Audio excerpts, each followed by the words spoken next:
Greetings and welcome, everyone. I'm actually putting together this review while on vacation, so I get an added bonus of doing this video with my brother Teric. Oh, yeah, sorry. Yeah, I'm here, guys. For those of you who don't know, Teric has been a guest on my channel a few times before. Wait, there are some people who don't know? Come on, guys, you should go see the first couple of videos we did on bronies and furries. Go ahead, I'll wait. Well, for anyone who isn't aware, my brother Teric here is a furry, and I am a brony. Furries! Excuse me.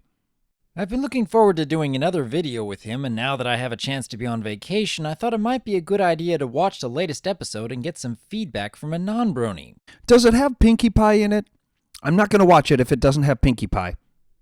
Yes, I think Pinkie is supposed to be appearing in this episode, but I believe the main focus will be on Discord. Ooh, this should be fun. Where's the raining chocolate milk? You know, for someone who still professes to be a non-brony, you seem to know some interesting tidbits about this show. Well, that was the first set of episodes you got me to watch. And that's where I discovered how much I liked Pinkie Pie. And Discord. Well, let's take a look at Three's a Crowd and see whether you can still enjoy these characters just as much as the first time. Opening scene. Letter from Cadence, letter to Fluttershy, and letter about a sale on used patio furniture. Who gets the most excited? It's a flyer about a one-day sale on used patio furniture! Ah! Could this day get any better? Woohoo! Now, Pinkie Pie steals the opening scenes with some rather contrived jokes. But you still laughed at them. Granted, I did laugh. Probably because it was Pinkie Pie. She's just straight up silly, and it's fun to watch her no matter what she does. I'm sure the other fans and analysts have probably already pointed this out, but I'm thinking Pinkie Pie is showing some clear signs of attention deficit disorder. The show uses a tried and true storytelling device here, namely third time is the charm. Twilight gets a fantastic letter, followed by Fluttershy, and then Pinkie. Pinkie is the type of pony that would consider one thing best news ever, and then 5 minutes later consider something else best news ever. We've come to expect that from Pinkie Pie. However, it just didn't seem realistic that Pinkie would get so excited about a sale on half-used patio furniture. For the purpose of the joke, however, it still made us laugh. Does anyone have a fainting couch? I just don't get why that line was so funny. It made you really laugh, Doc, but I didn't get it.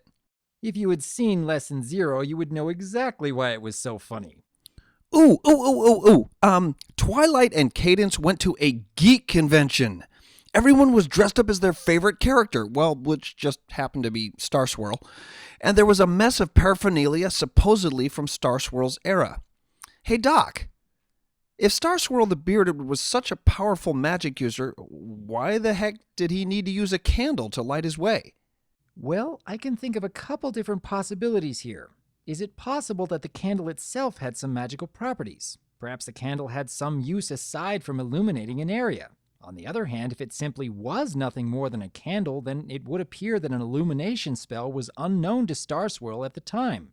We do know that he did craft hundreds of his own spells over the course of his lifetime, so it is possible that a simple light spell did not yet exist in his early days.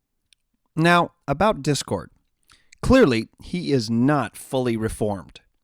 He is not nearly as chaotic as he once was, but he is still very manipulative, and still prone to releasing bits and pieces of chaos here and there.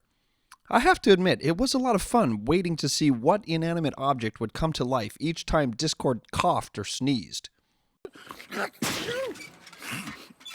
you worry, Discord. He waited until Fluttershy was gone, and then specifically worked to make sure the other four would not be there to assist him. Rainbow Dash got weirded out first off, he gave Pinkie the brush off, and then he conveniently shared his illness with AJ and Rarity. Clearly he wanted to focus his manipulation on Twilight herself, and it's not likely that he would have been ignorant of the fact that Cadence was in town for a visit. So it would seem that he wanted to work with both Twilight and Cadence at the same time. Was he trying to drive a wedge between the sisters-in-law? Was he trying to create a situation where the fun, relaxing day they had planned simply couldn't happen? What motive did he have in trying to drive the sisters-in-law apart, or ruining their day? Did he actually have a purpose? Chaos, of course. Oh, yeah, right.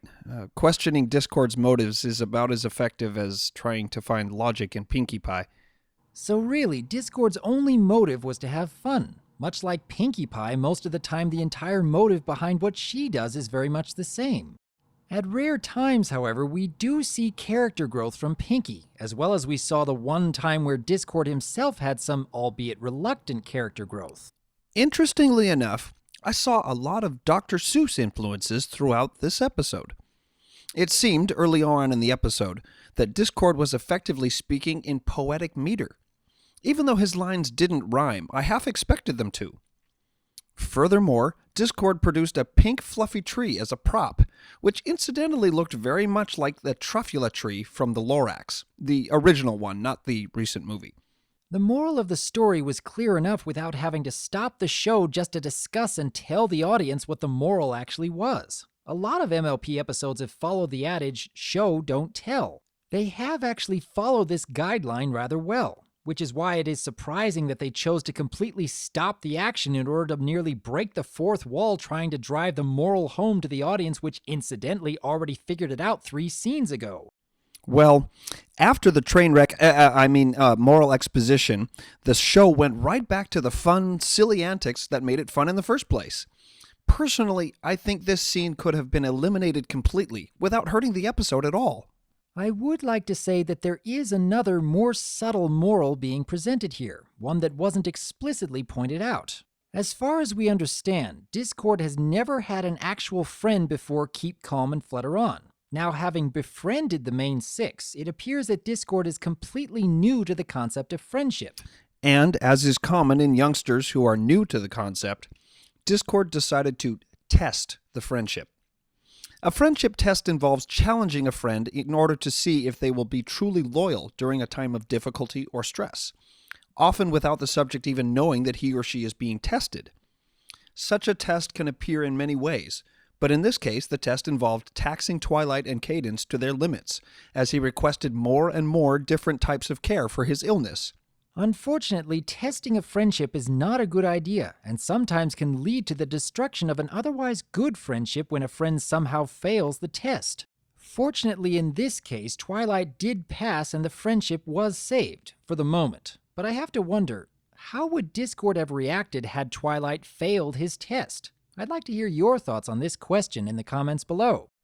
The song! Yeah.